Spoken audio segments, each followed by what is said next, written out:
Welcome back. Today we are looking at a subject that, on the surface, might seem like pure pop confection, but underneath is a complex story of business strategy, cultural shifts, and, well, sheer determination. It really is. We are talking about the Spice Girls. Exactly. And when you look at the late 1990s, they weren't just another music group. No, not at all. They were a genuine cultural phenomenon that basically defined the era for a huge number of people. The scale of their success is just, it's hard to comprehend even now. We're talking about the best-selling girl group of all time. Of all time. Yeah. And the numbers are staggering. Yeah. Over 100 million records sold worldwide. That's a territory few artists ever reach. It's massive. And what I find so interesting is how they completely redefined the concept of a girl group.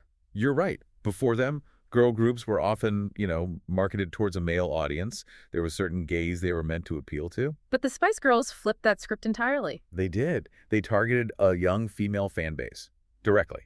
They made it clear that their message was for other girls, and that message was girl power. A mantra that became a defining slogan for a generation. Absolutely. And today, we're going to track that entire journey. We're going from the very, very beginning, the manufactured audition process in 1994. All the way through the massive success, the inevitable fractures, the reunions, and right up to the legacy projects that have been coming out, even through late 2025. Our mission here is to move past the caricature. I mean, everyone knows the Fab Five personas. They're iconic. Posh, scary, baby, sporty, ginger. Exactly. But we want to understand the business savvy behind it, the internal dynamics, the power struggles, and the specific events that created and eventually fractured the group. We're going to cover the gritty details of their formation, the actual mechanics of their songwriting, which is fascinating, and their endurance as a brand for over 3 decades. It's a remarkable story of agency. So let's start at the beginning, 1994. This wasn't a case of friends meeting at school and deciding to start a band. No, this was pure industry engineering from the outset. It began with a company called Heart Management, run by a father and son duo, Bob and Chris Herbert. And what was their thinking? Well, they looked at the UK music scene in the early 90s, and it was just dominated by boy bands. Take that, E17. Right. And they saw a gap in the market.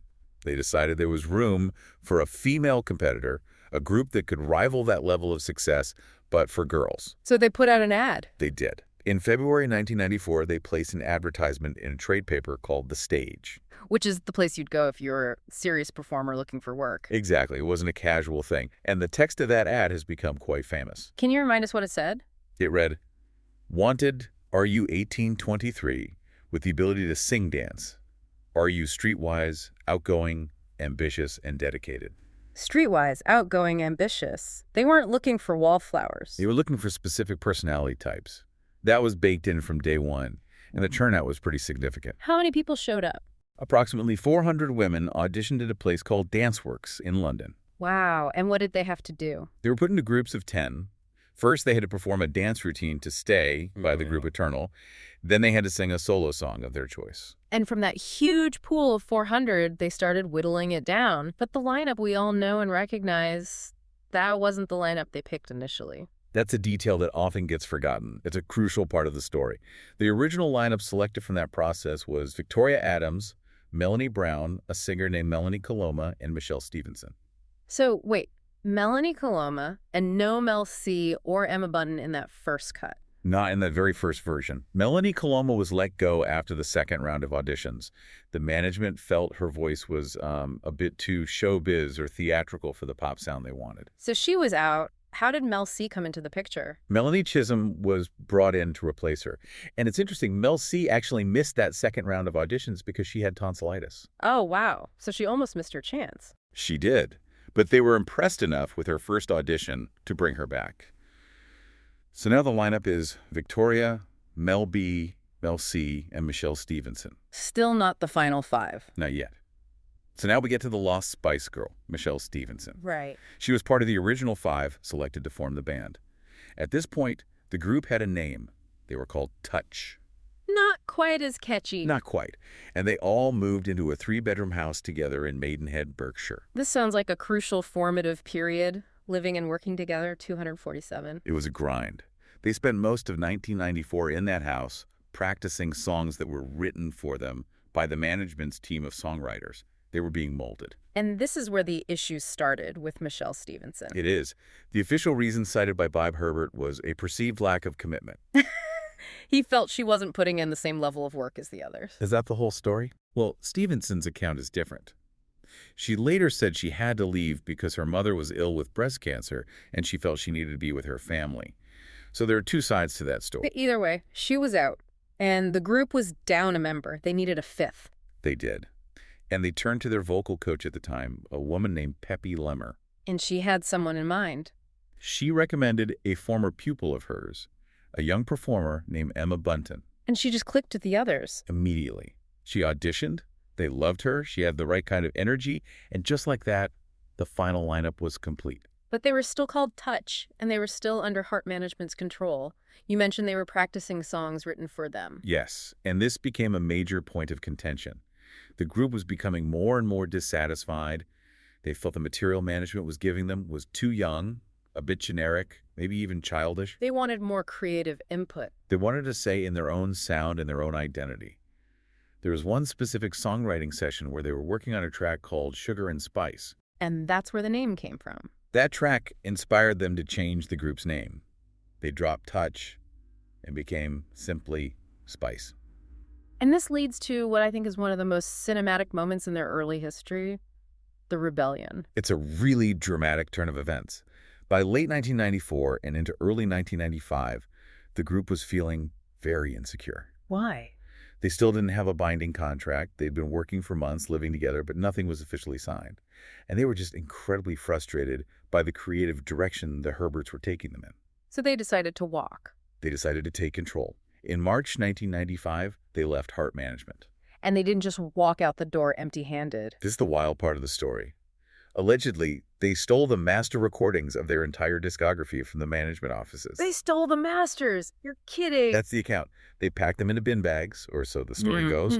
They wanted to make sure they kept control of their own work. They weren't going to let someone else own the songs they had been developing. That's incredible. It shows a level of, well, agency and that streetwise attitude that the original ad was looking for. It does.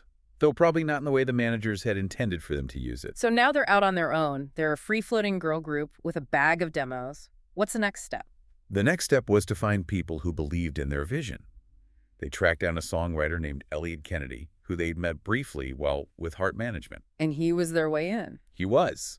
Through him, they eventually connected with 19 Entertainment and, crucially, with Simon Fuller. The man who would become their legendary manager. And once Fuller was involved, things moved very quickly. He shopped their demos around, which led to a bidding war between record labels. And eventually, in July 1995, they signed a major deal with Virgin Records. The stage is set. That takes us to 1996, the breakthrough year. It does. After a year of honing their sound and image with Fuller and Virgin, they released their debut single, Wannabe, in July 1996. Now, Wannabe is it's beyond iconic. But the rollout was really interesting. It wasn't just a case of sending it to radio stations. No, the video was key. It had a trial run on a UK music channel called The Box. I remember The Box. You could call in and pay to have them play a music video. Exactly. And the demand for the Wannabe video was immediate and overwhelming. It was reportedly being aired up to 70 times a week because viewers just kept requesting it over and over. So it was a hit with the public before it even got mainstream radio play. Precisely. It built this incredible organic buzz. So when it did hit the chart, it exploded. It entered the UK charts at number 3, which was impressive, and then shot to number 1 the following week and stayed there for 7 weeks. But it was the global performance that was truly historic. It hit number 1 in 37 countries. It became the best-selling single by an all-female group of all time, a record it still holds. You've mentioned before that this one song represented a major shift in the music landscape at the time. It really did. The UK scene in the mid-90s was heavily defined by Britpop. Oasis, Blur, Pulp. Boys with guitars. Yeah. It's a very male-dominated rockist environment. Wannabe was like a grenade of pure, unapologetic pop music thrown right into the middle of it. It was a catalyst that shifted the charts back towards pop. It burst that bubble. Completely. And alongside the music, the image was crystallizing. Let's talk about the nicknames. Push, Scary, Baby, Sporty, Ginger. They seem so perfectly calculated. They do.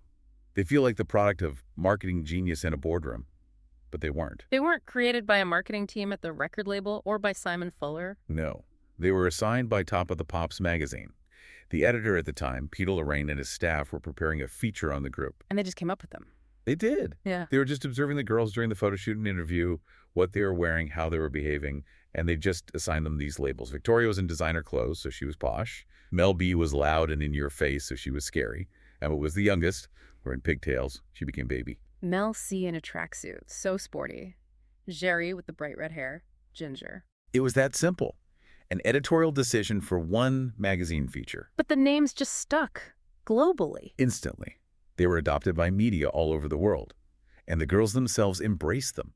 Mel C reflected on this years later, saying that the caricatures almost became a protection mechanism. Like armor. Exactly. It was like putting on armor. You could go out and be sporty Spice. Yeah. You didn't have to be your raw, vulnerable self in front of all this camera. And the cameras were everywhere. This brings us to the phenomenon of Spice Mania. The comparison that's always made is to Beatlemania, and honestly, the numbers support that.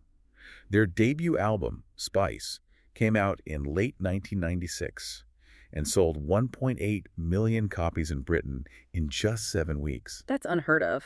It really is. And the public appearances were just chaotic. There's that famous moment with the Christmas lights. On Oxford Street in London? Yes. Wow. In November 1996, they were invited to turn on the Christmas lights.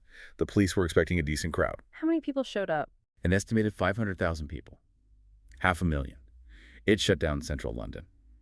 That was the moment everyone realized this wasn't just a pop group, it was a cultural force. And then came the 1997 Brit Awards. We have to talk about the trend. Geri Halliwell's Union Jack dress. Yeah. It is, without a doubt, one of those recognizable fashion moments of the entire decade. And it wasn't some high fashion designer piece originally. No, which is what makes the story so great.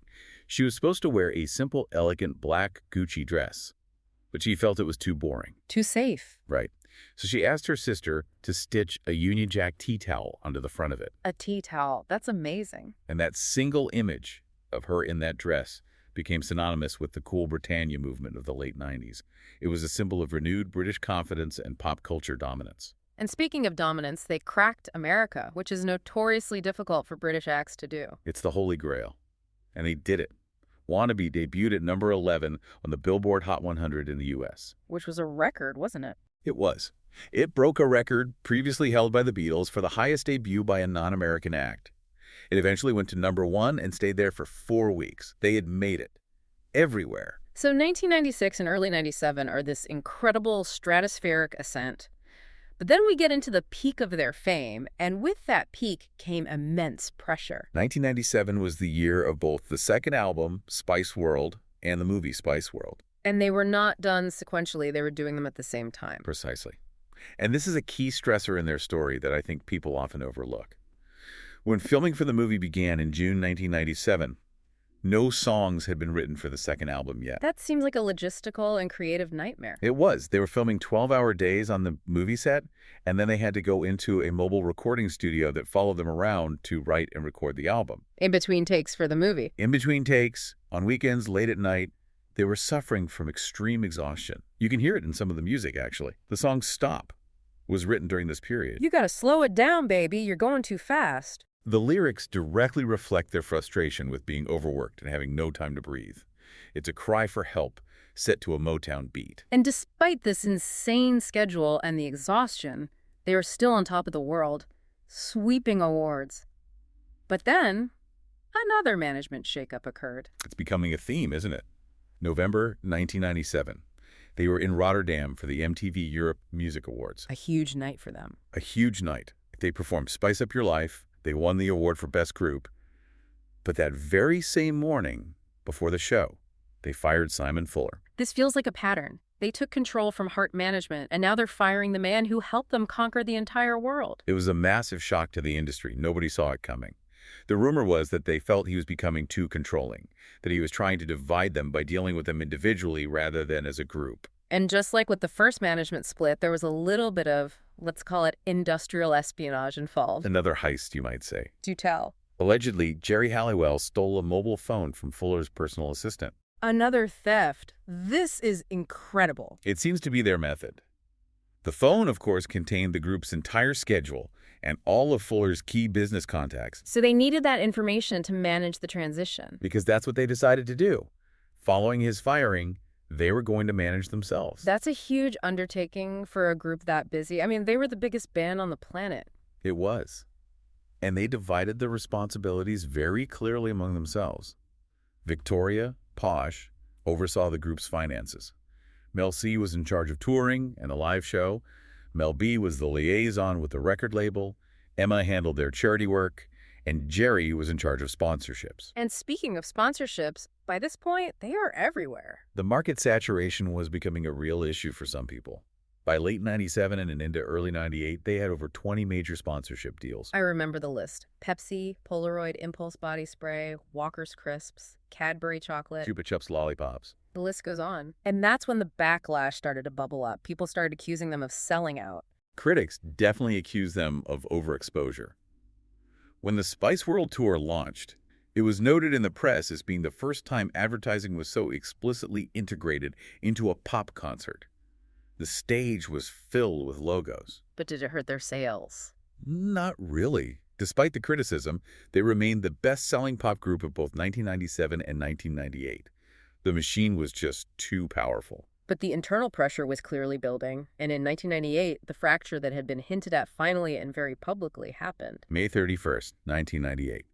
Geri Halliwell's solicitor read a statement announcing her departure from the Spice Girls. I remember exactly where I was when I heard that news. It felt like the end of an era. It was one of the biggest entertainment stories of the entire decade. It was global headline news, and leading up to it, there were signs something was wrong. She had missed some appearances, right? She had. She missed 2 concerts in Norway and a performance on the UK's National Lottery show. The official reason given was gastroenteritis. But it was more than that. It was much more. The reasons cited at the time were exhaustion and disillusionment. But later, it became clear there were significant power struggles within the group, particularly a growing rift between Joya and Mel B. Geri felt she no longer fit into the group dynamic she had been so instrumental in creating.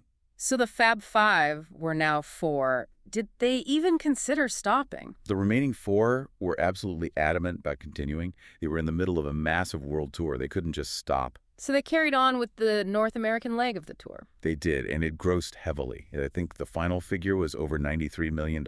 Yeah. They proved they could still pull a huge crowd as a foursome. And they had to release a single right in the immediate aftermath of her leaving. Viva Forever. It was already scheduled. Yeah. And it went on to become their 7th #1 single in the UK. The video for that song is quite famous because none of the girls are actually in it. They're depicted as little animated fairies. That was a very convenient coincidence. Yeah. The stop-motion animated video was commissioned and made months before Geri left, but it was released just after. So it allowed them to release a video that technically featured all 5 members without them having to film together during that incredibly tense period. Exactly. It was a lucky break creatively. And then came their first single, officially written and recorded as a 4-piece.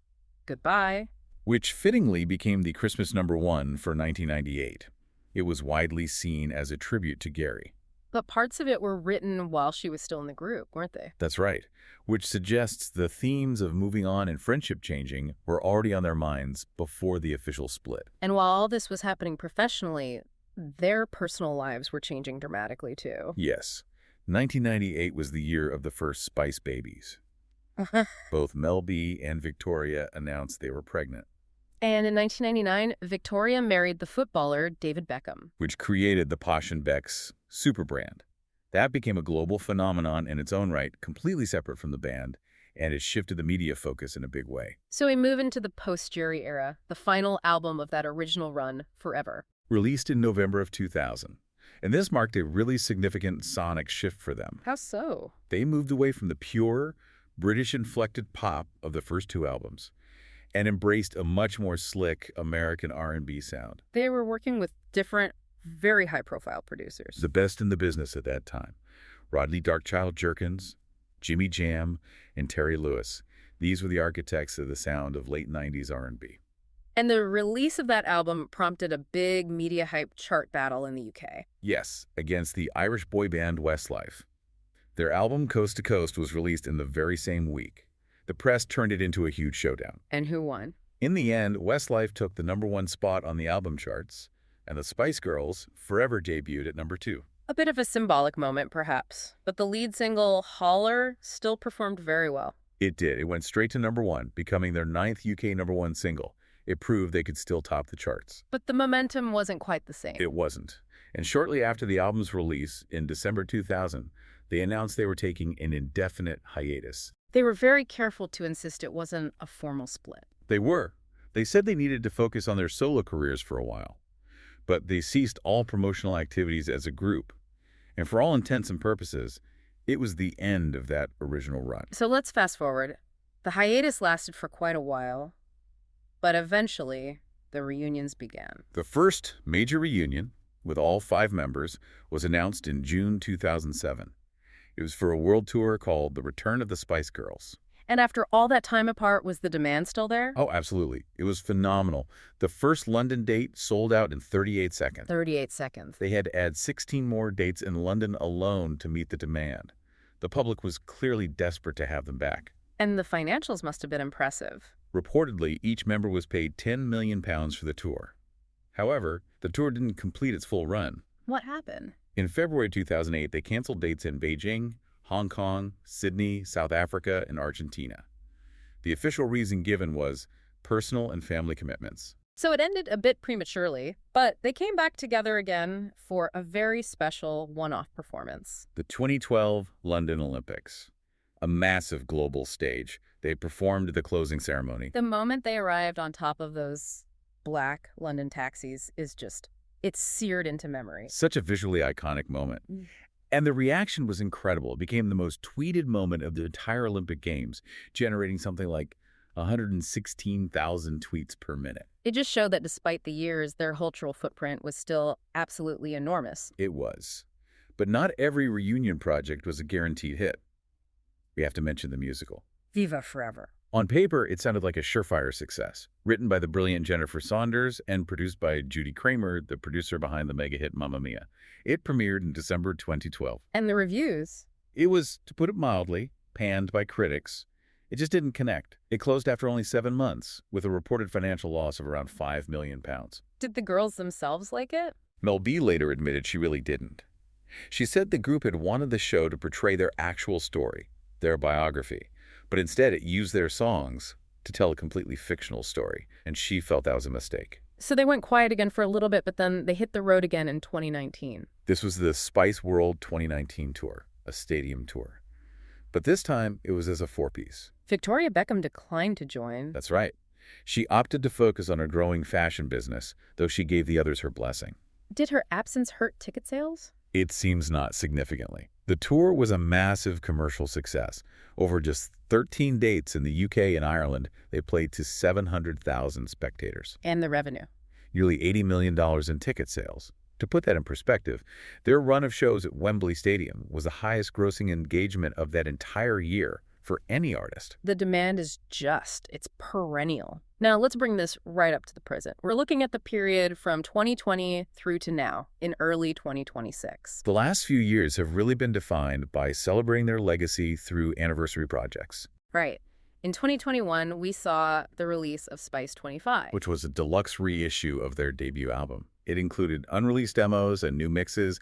It was a real treat for the hardcore fans. And that was followed in 2022 by Spiceworld 25. The same treatment for the second album. It keeps the catalog fresh and alive for a new generation.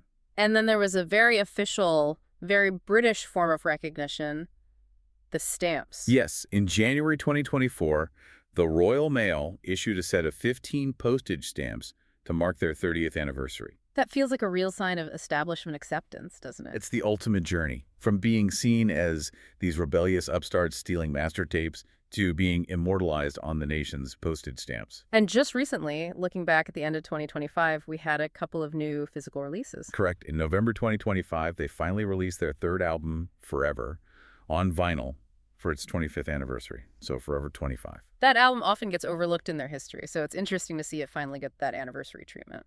I think it allows for a bit of a critical reevaluation of that R&B sound. And alongside that, also in November 2025, they released a Christmas-themed EP. What was that called? It was titled Spice Up Your Xmas. It collected their 3 Christmas #1 singles, Two Become One, Too Much, and Goodbye, plus a couple of other festive tracks from their catalog.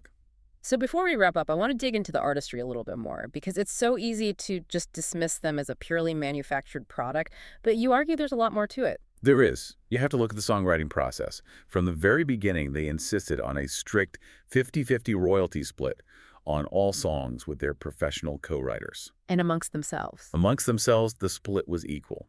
It didn't matter who contributed what specific line or melody. This was a deliberate strategy to maintain unity and prevent arguments over money. And what about their individual roles in the writing room? What have their collaborators said? It's quite consistent. People who worked with them noted that Geri was often the source of the big concepts and the lyrical hooks, the big catchy ideas. The slogans. Yes. But Mel B and Mel C were often the ones who did the heavy lifting when it came to crafting the actual melodies and harmonies around those ideas. And vocally, what made them different? They were unique for a pop group in that they didn't really have a designated lead singer. Most groups have one person who sings the majority of the lines. But they shared them out. They did.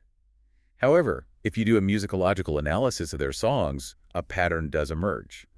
Mel B and Mel C almost always have the most declamatory singing parts, the loud, powerful, projecting lines. And what about Victoria? Victoria, or Posh, was very often given the more lyrical, softer, more melodic sections of the songs.